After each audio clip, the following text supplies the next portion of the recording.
Today is 18th, right? Biggest beneficiary of this bill is our health sector. Yes. Which is getting money for recapitalization of KEMSA.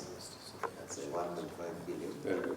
Teacher Service Commission is getting, hoping 18 billion, largely for emoluments, for promotions, and for insurance of teachers. There is also money for Kenya Primary Equity, Education Equity Land, which was being regularized under Article 223 of the Constitution, including money which was spent for drought mitigation and security-related arrangements.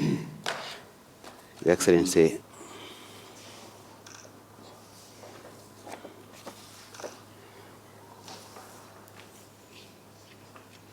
is also 1.4 billion, Your Excellency, which is going to Kenyatta this supplementary appropriation bill, because they are getting a new injection of there before.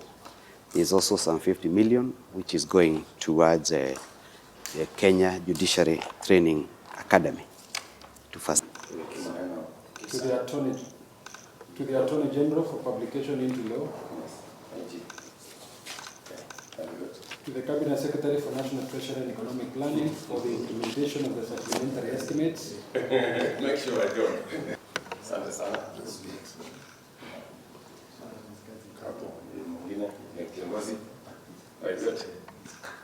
Namutia budget. Thank you very much. Asante sana.